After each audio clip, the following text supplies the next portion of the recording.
Hello friends, कैसे हैं। आज का वीडियो है कक्षा 8 के विद्यार्थियों के लिए। सब्जेक्ट है साइंस, सब्जेक्ट है विज्ञान, चैप्टर है चौथा, 4th नंबर, जिसका नाम है materials, metals and non metals. Hindi में है पदार्थ, धातु और अधातु। पूरे पाठ के प्रश्न उत्तर इस वीडियो में दिए गए हैं। आइए शुरुआत करते हैं। पहला प्रश्न है, निम्नलिखित में से किसको पीटकर पतली चादरों में परिवर्तित किया जा सकता है। तो सही ऑप्शन है दोस्तों ए, जिंक। जिंक एक ऐसा पदार्थ है जिसको पीटकर पतली चादरों में परिवर्तित किया जा सकता है।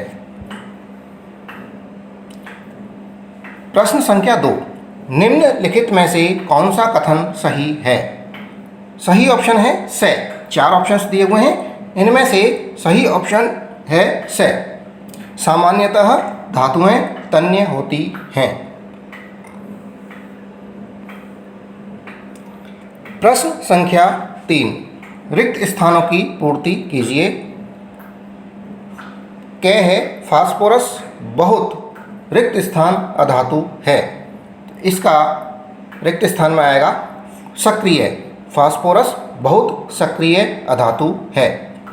ख, तीसरे प्रश्न का ख, धातुएं ऊष्मा और रिक्त स्थान की रिक्त स्थान होती हैं। सही रिक्त स्थान में शब्द आएंगे विद्युत एंड सुचालक। धातुएं ऊष्मा और विद्युत की सुचालक होती हैं। ग, आयरन कॉपर की अपेक्षा रिक्त स्थान अभिक्रियाशील है। रिक्त स्थान में आएगा अधिक। पूरा कथन बन जाएगा आयरन कॉपर की अपेक्षा अधिक अभिक्रियाशील है। घ, धातुएं अम्लों से अभिक्रिया कर रिक्त स्थान गैस बनाती हैं। तो सही रिक्त स्थान में शब्द है हाइड्रोजन। पूरा कथन होगा धातुएं अम्लों से अभिक्रिया कर हाइड्रोजन गैस बनाती हैं। प्रश्न संख्या 4, यदि कथन सही है तो T और यदि गलत है तो कोष्टक में F लिखिए। ट्रू और फॉल्स के क्वेश्चंस हैं। कथन अगर कोई सही है तो ट्रू सत्य यानी T लिखना है, और यदि कथन गलत है तो फॉल्स F लिखना है। पहला कथन है सामान्यतः अधातु अम्लों से अभिक्रिया करते हैं। ये कथन सही नहीं है, गलत है, इसलिए कोष्टक में लिखा है F। ख, सोडियम बहुत अभिक्रियाशील धातु है। ये बिल्कुल सही कथन है, इसलिए कोष्टक में आएगा T, ट्रू। ग, कॉपर जिंक सल्फेट के विलयन से जिंक विस्थापित करता है। ये कथन सही नहीं है, इसलिए कोष्टक में आएगा F, फॉल्स। घ, कोयले को खींचकर तारें प्राप्त की जा सकती हैं। ये कथन बिल्कुल गलत है, इसलिए कोष्टक में आएगा F। प्रश्न संख्या 5, नीचे दी गई सारणी में गुणों की सूची दी गई है। इन गुणों के आधार पर धातुओं और अधातुओं में अंतर कीजिए। तो दिखावट धातु की कैसी होती है और अधातु की कैसी होती है, दोनों के गुण लिखने हैं। कठोरता के मामले में धातु किस तरह का है और अधातु किस तरह का होता है। आघात वर्धनीयता यानी अगर उसको कूटा जाए हथौड़े से तो धातु किस तरह का बन जाएगा और अधातु पर क्या प्रभाव पड़ेगा। तन्यता, ऊष्माचालन, विद्युत चालन, इस तरह से इनके धातु और अधातुओं में गुण लिखने हैं, अंतर करने हैं। आइए, दिखावट में धातु चमकदार होता है और अधातु चमकदार नहीं होती है। कठोरता के मामले में धातु कठोर होता है और अधातु कठोर नहीं होता है। आघात वर्धनीयता, धातु आघात वर्ध्य होती है, यानी धातु को अगर पीटेंगे हथौड़े से तो वो फैल जाएगा, जबकि अधातु आघात वर्ध्य नहीं होती है। तन्यता, धातु तन्य होती है, तन जाती है, अधातु तन्य नहीं होती है। ऊष्मा चालन के मामले में धातु ऊष्मा की सुचालक होती है और अधातु ऊष्मा की कुचालक होती है। विद्युत चालन के मामले में धातु विद्युत की सुचालक होती है और अधातु विद्युत की कुचालक होती है। प्रश्न संख्या 6, निम्नलिखित के कारण दीजिए। क एल्यूमिनियम की पन्नी का उपयोग खाद्य सामग्री को लपेटने में किया जाता है, क्यों किया जाता है, इनका कारण बताना है। कोई बच्चों को टिफ़िन में रखते हैं या रोटी वगैरह लपेटते हैं तो एल्यूमिनियम की पन्नी में लपेटते हैं, इसका कारण क्या होता है। है दूसरा है निमज्जन छड़ें, इमर्शन रोड्स इंग्लिश में कहेंगे, धात्विक पदार्थों से निर्मित होती हैं। इनका कारण क्या है। निमज्जन छड़ें धात्विक पदार्थों से निर्मित होती हैं, इसका कारण बताएं। ग कॉपर जिंक को उसके लवण के विलयन से विस्थापित नहीं कर सकता, इसका कारण बताइए। और अंतिम है सोडियम और पोटेशियम को मिट्टी के तेल में रखा जाता है, क्यों, इसका भी कारण बताना है। तो शुरुआत करेंगे कैसे एल्यूमिनियम की पन्नी का उपयोग खाद्य सामग्री को लपेटने में क्यों किया जाता है। एल्यूमिनियम की पन्नी का उपयोग खाद्य सामग्री को लपेटने में किया जाता है क्योंकि एल्यूमिनियम आघातवर्धी है, अर्थात इसकी पतली चादरें तथा पन्नियाँ बनाई जा सकती हैं तथा यह खाद्य सामग्री से अभिक्रिया नहीं करती है। खाद्य सामग्री से अभिक्रिया नहीं करेगा, इसलिए खाद्य पदार्थ जो हम खाते हैं वो उसमें सुरक्षित रहेगा, इसलिए उस एल्यूमिनियम की पन्नी का उपयोग खाद्य सामग्री को लपेटने में किया जाता है। अगला है निमज्जन छड़ें, इमर्जन रॉड्स, धात्विक पदार्थों से निर्मित होती हैं, क्यों, क्योंकि धातुएं ऊष्मा तथा विद्युत की सुचालक होती हैं। कॉपर जिंक को उसके लवण के विलयन से विस्थापित नहीं कर सकता है क्योंकि कॉपर जिंक से कम अभिक्रियाशील है। जिंक से कॉपर कम अभिक्रियाशील है। सोडियम और पोटेशियम को मिट्टी के तेल में इसलिए रखा जाता है क्योंकि ये बहुत अभिक्रियाशील हैं। ये दोनों ही सोडियम और पोटेशियम ऑक्सीजन और जल के साथ तेजी से अभिक्रिया करते हैं, रिएक्शन करते हैं तथा ऊष्मा उत्पन्न करते हैं। प्रश्न संख्या 7, क्या आप नींबू के अचार को एल्यूमिनियम के पात्रों में रख सकते हैं, स्पष्ट करिए। तो इसका उत्तर है कि नींबू के अचार को एल्यूमिनियम के पात्र में नहीं रख सकते। क्यों, क्योंकि नींबू का अचार अम्लीय प्रकृति का होता है, एसिडिक नेचर का होता है। चूँकि अम्ल और एल्यूमिनियम अभिक्रिया करके विषैले पदार्थ बनाते हैं। नींबू के अचार को एल्यूमिनियम की पात्र में रखेंगे तो नींबू का अचार एल्यूमिनियम के पात्र से रिएक्शन करेगा और क्या बनेगा, जहर बनेगा, विषैला पदार्थ बन जाएगा जो खाद्य विषाक्तन उत्पन्न करते हैं। और नींबू के अचार को हम खाने के काम में लेते हैं तो वो जहर हमारे शरीर में जाएगा। इसी कारण नींबू का अचार अर्थात अम्लीय पदार्थ एल्यूमिनियम पात्रों में संचित नहीं रख सकते हैं। प्रश्न संख्या 8, नीचे दी गई सारणी के कॉलम 1 में कुछ पदार्थ दिए गए हैं। कॉलम 2 में जो कॉलम सेकंड है उनके कुछ उपयोग दिए गए हैं। कॉलम फर्स्ट के पदार्थों का कॉलम सेकंड से सही मिलान कीजिए। कॉलम फर्स्ट के अंदर कुछ पदार्थ हैं और सेकंड में वो क्या काम आएंगे उनका उपयोग दिया है, तो इनका मिलान करना है।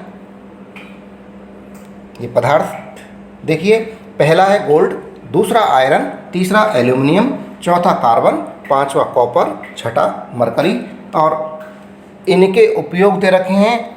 पहला थर्मामीटर कॉलम 2 में देखिए, दूसरा बिजली के तार, तीसरा खाद्य सामग्री लपेटना, चौथा आभूषण, पांचवा मशीनें, छठा ईंधन। अब आपको यहाँ दिख रहा होगा खाद्य सामग्री किस में लपेटते हैं, तो समझ में आ जाएगा। एल्यूमिनियम के पन्नी में लपेटते हैं तो इसको एल्यूमिनियम से मिलान कर देंगे।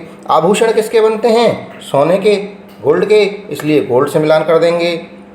इस तरह से मशीनें किससे बनती हैं? लोहे से, आयरन से, तो उसको आयरन से मिलान कर देंगे। इस तरह देखिए इनके मिलान, यहाँ गोल्ड के सामने आभूषण को रख दिया है तो पहले से मिलान हो गया चौथे का। दूसरा आयरन, इसका मिलान हो गया पांचवे से मशीन से। तीसरा एल्यूमिनियम, तीसरे का मिलान हो गया तीसरे से, कॉलम 2 में जो तीसरा है, तीसरे नंबर पर है खाद्य सामग्री लपेटना। चौथा कार्बन, कार्बन का मिलान हो जाएगा छठा, कॉलम सेकंड में छठा है ईंधन। पांचवा कॉपर से मिलान होगा सेकंड, बिजली के तार का। और छठा अंत में मरकरी का मिलान हो जाएगा थर्मामीटर से।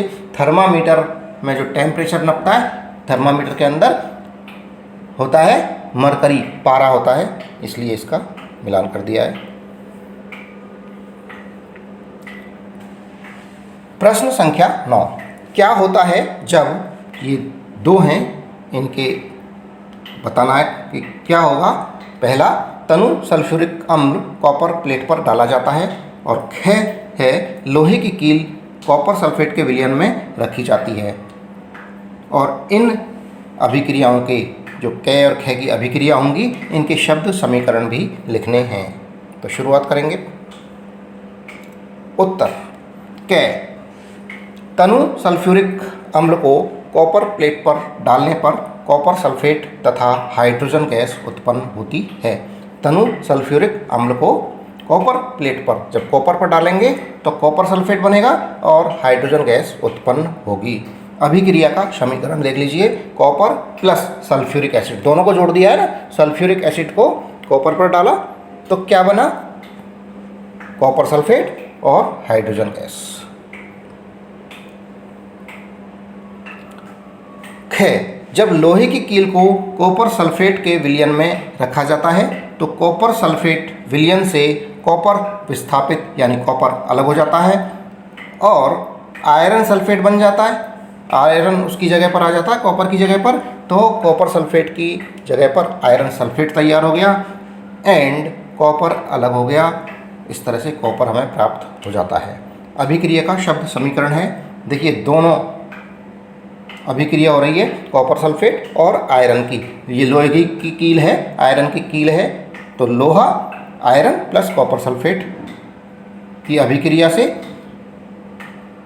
कॉपर सेपरेट हो गया, अलग हो गया और आयरन सल्फेट बन गया।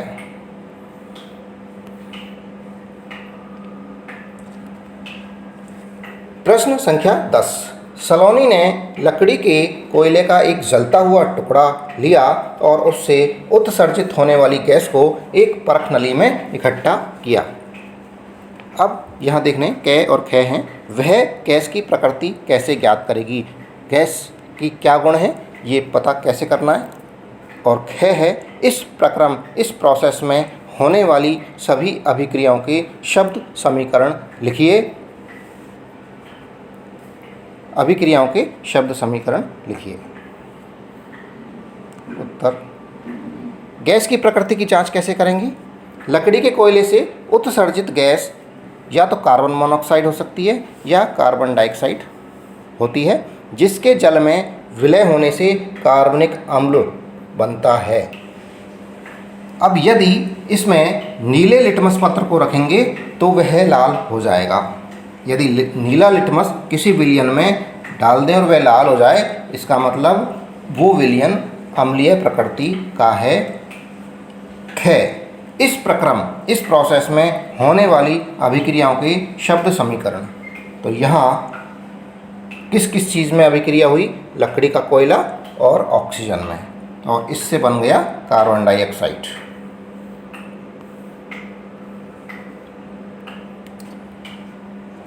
प्रश्न संख्या 11, एक दिन रीता अपनी माँ के साथ आभूषण विक्रेता की दुकान पर गई। उसकी माँ ने सुनार को पॉलिश करने हेतु सोने के पुराने आभूषण दिए। अगले दिन जब वे आभूषण वापस लाई तो उन्होंने पाया कि उनका भार कुछ कम हो गया है। क्या आप भार में कमी का कारण बता सकते हैं? बिल्कुल, उत्तर दे रखा है इसका। सुनार आभूषण साफ करने के लिए एक्वा रेजिया विलियन काम में लेते हैं। एक्वा रेजिया विलियन क्या होता है दोस्तों? हाइड्रोक्लोरिक अम्ल का 3 भाग तथा नाइट्रिक अम्ल के 1 भाग से मिलकर ये बनता है एक्वा रेजिया। और जब सुनार ने आभूषणों को इस एक्वा रेजिया में डाला, इस एक्वा रेजिया क्या करता है? सोना उसके अंदर घुल जाता है।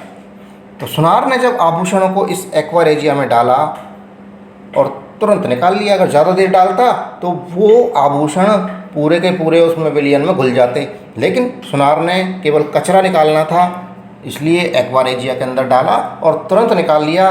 लेकिन गोल्ड के कुछ कण उस एक्वा रेजिया में घुल गए और इसी वजह से रीता कीमा के आभूषणों का भार वजन कम हो गया।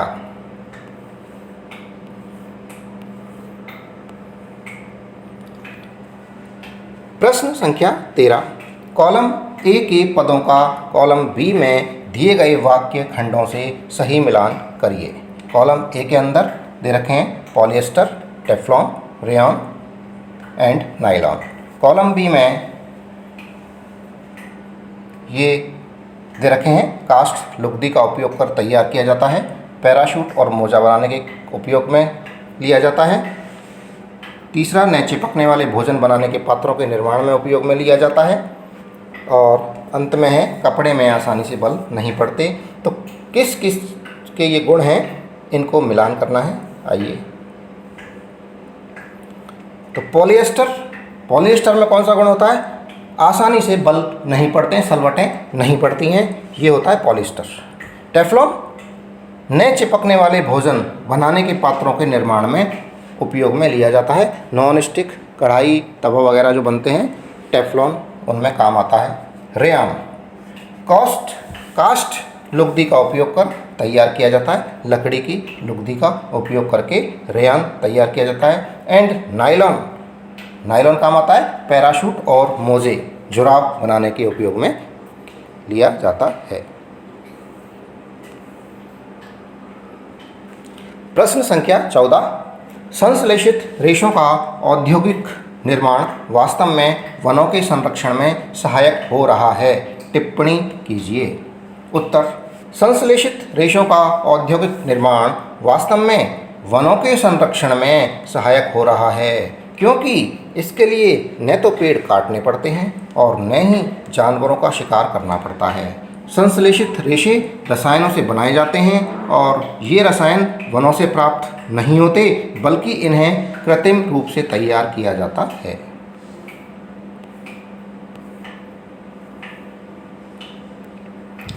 प्रश्न संख्या 15, यह प्रदर्शित करने हेतु एक क्रियाकलाप का वर्णन करिए कि थर्मोप्लास्टिक विद्युत का कुचालक है। ये देखिए डायग्राम, देखिए यहाँ बैटरी लगी हुई है, बैटरी से 2 तार निकले हुए हैं, स्विच के जरिए इसको एक बल्ब जुड़ा हुआ है एंड इस तार के 2 टुकड़े करके बीच में अलग अलग कर दिया है। और यहाँ पर अगर सीधा इनको जोड़ते हैं तो बल्ब जल जाता है, लेकिन जब इन टुकड़ों के बीच में एक थर्मोप्लास्टिक का टुकड़ा रखते हैं तो बल्ब नहीं जलता। आइए एक बार यहाँ देख लेते हैं। सबसे पहला काम करेंगे, चित्र के अनुसार एक विद्युत परिपथ तैयार कीजिए। तो ये विद्युत परिपथ तैयार हो गया। दूसरा काम है, जिस थर्मोप्लास्टिक टुकड़े या थर्मोप्लास्टिक से बनी हुई कोई भी वस्तु की जांच करनी है, उसे परिपथ में टर्मिनल ए और टर्मिनल बी के बीच में रखेंगे। यहाँ देखिए तारों के जो टर्मिनल बना रखें ए और बी, इनके बीच में इसको थर्मोप्लास्टिक का टुकड़ा रख के चिपका दिया दोनों तारों को इससे। जब परिपथ को पूर्ण किया जाता है तो बल्ब नहीं जलता है थर्मोप्लास्टिक का टुकड़ा लगाकर। लेकिन अब क्या करेंगे, जब थर्मोप्लास्टिक को हटा देंगे और टर्मिनल ए और बी को आपस में जोड़ देंगे और अब स्विच ऑन करेंगे तो दोस्तों देखेंगे कि बल्ब ऑन हो जाता है। इससे ये प्रदर्शित होता है, सिद्ध होता है कि थर्मोप्लास्टिक विद्युत का कुचालक है, क्योंकि जब थर्मोप्लास्टिक लगाया तो बल्ब नहीं जला और थर्मोप्लास्टिक हटा लिया तो बल्ब जल गया। इसी के साथ दोस्तों ये वीडियो समाप्त हुआ। जो चैनल पर नए हैं वो चैनल को सब्सक्राइब जरूर कर लें। वीडियो पसंद आ रहा है तो वीडियो को लाइक करें। धन्यवाद, थैंक यू।